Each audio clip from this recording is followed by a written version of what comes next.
Assalamualaikum warahmatullahi wabarakatuh. Kembali lagi ke pajak online. Kan pajak, pada kesempatan ini saya ingin berbagi sedikit tentang Pers 11 tahun 2025 tentang ketentuan pelaporan pajak penghasilan, pajak pertama nilai, dan pajak penjualan barang dan mewah dan bea materai dalam rangka pelaksanaan ini. Siap. Saya akan membahas sedikit tentang konsep pembetulan SPT dan pelaporan SPT masa sistem Delta di portal Kortek DJP. Jadi di sistem pelaporan pajak di DJP itu sekarang ada dua yaitu sistem Delta dan Replace.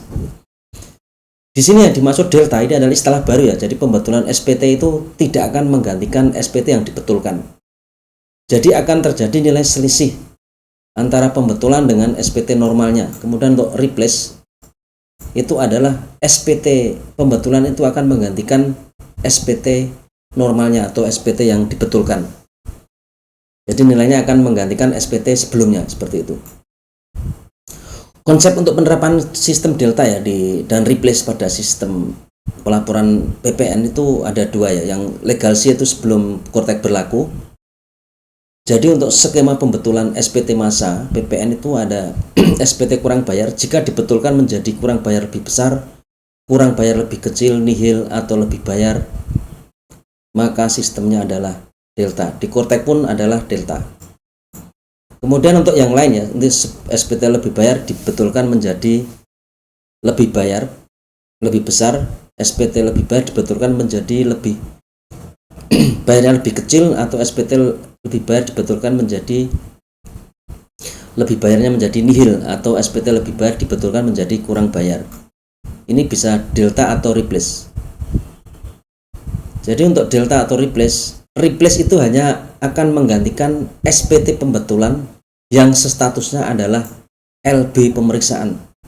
Jadi kalau LB-nya pendahuluan dia tidak akan mereplace Kemudian untuk SPT nihil dibetulkan menjadi LB atau kurang bayar, maka sistemnya adalah Delta. Seperti itu.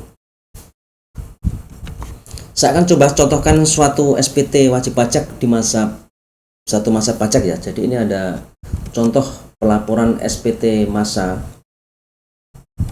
PPN masa Januari yang sebelumnya itu ada faktur pajak yang belum dikreditkan.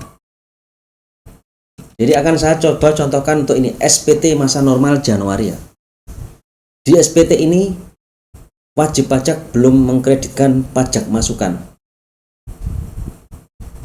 Jadi belum mengkreditkan pajak masukan. Dan tidak ada penyerahan. Sehingga saat SPT itu dilaporkan, maka statusnya wajib pajak tersebut akan nihil.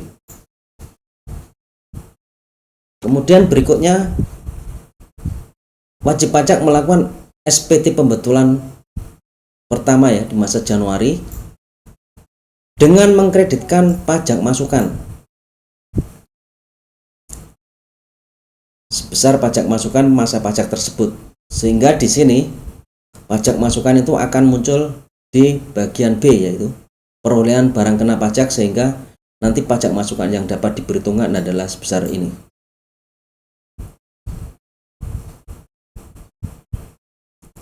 Sehingga nilai huruf G, ini huruf G, SPT yang dibetulkan itu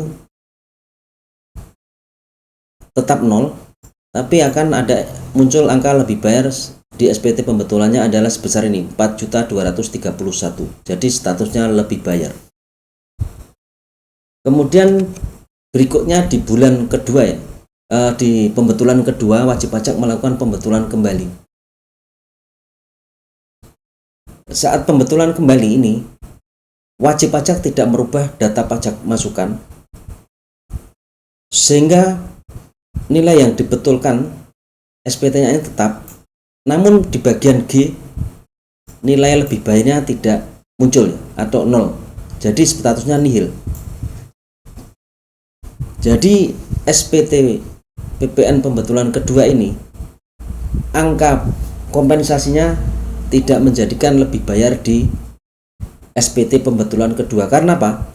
Untuk kompensasi ini di pembetulan pertama ini sudah terkompensasi ke masa pajak berikutnya. Jadi kalau ini berubah itu kalau ada tambahan pajak masukan atau pengurangan pajak masukan yang dapat dikreditkan. Jadi kalau tidak ada perubahan, otomatis status SPT-nya adalah nihil, tidak ada perubahan. Walaupun sebenarnya di masa tersebut ada kredit pajak masukan yang telah dilaporkan di SPT pembetulan normal.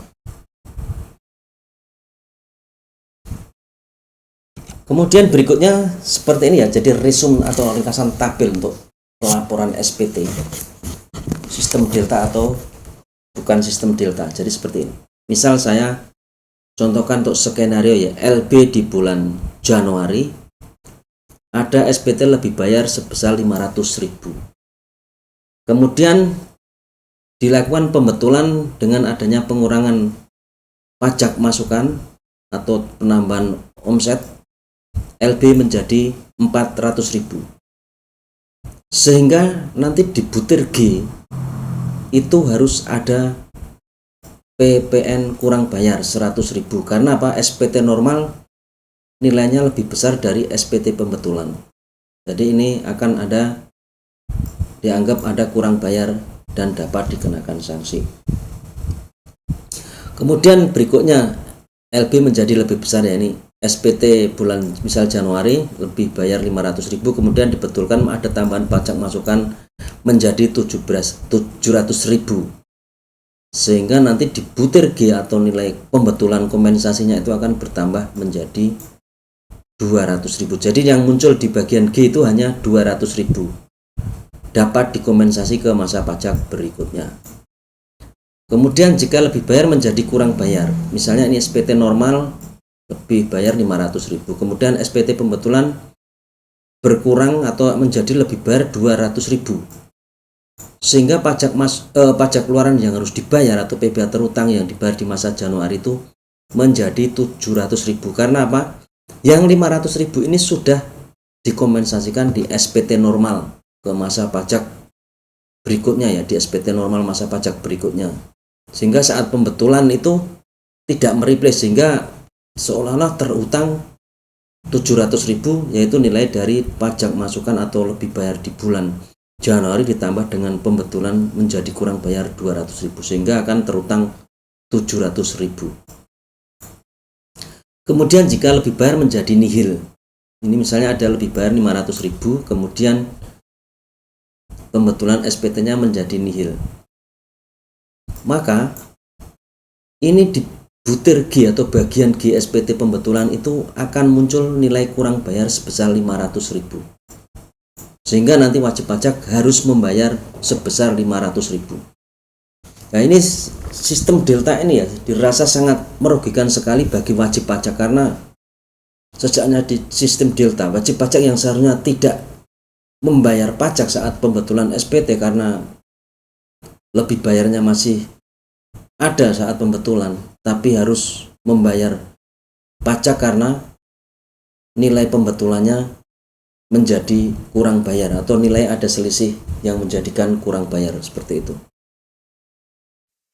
Jadi sistem replace itu hanya berlaku untuk SPT yang dibetulkan, untuk SPT yang dilakukan pemeriksaannya. Jadi untuk SPT pendahuluan, permohonan lebih bayar pendahuluan itu jika dibetulkan tidak akan mereplace data sebelumnya, seperti itu. Ini untuk konsep pembetulan PBH juga sama ya kan pajak. Jadi jika lebih bayar atau pengembalian pendahuluan, maka jika terjadi SPT pembetulan tidak akan mereplace SPT sebelumnya, kecuali yang ini, yang SPT lebih bayar karena pemeriksaan, maka nanti saat pembetulan SPT-nya akan menggantikan SPT sebelumnya, seperti itu. Jadi dapat mereplace SPT sebelumnya. Tapi untuk yang tadi yang SPT pembetulannya itu karena lebih bayarnya pengembalian pendahuluan, maka SPT-nya tidak akan mereplace SPT sebelumnya. Termasuk pembetulan-pembetulan yang lain yang menyebabkan kurang bayar atau lebih bayarnya bertambah. Jadi tidak akan mereplace kecuali yang permohonan sebelumnya adalah lebih bayar karena pemeriksaan. Ini contoh konsep ya, pembetulan SPT masa tahunan PPh. Jadi wajib pajak menyampaikan SPT tahun 2025 secara normal, lebih bayar 200 juta. Kemudian wajib pajak memilih pengembalian dengan pemeriksaan pada bulan Mei 2026. Wajib pajak melakukan pembetulan sehingga nilai yang lebih bayar menjadi lebih kecil, 150 juta. Nah, untuk pembetulan dari 200 juta menjadi 150 juta itu bisa dilakukan ya. Jadi nanti ini akan mereplace karena tadi permohonan pengembalian pajaknya adalah dengan pemeriksaan. Tapi kalau kelebihan pajaknya itu dengan menggunakan permohonan pendahuluan, maka tidak akan mereplace ya. Jadi angka 200 juta ini tidak akan digantikan oleh nilai 150 juta.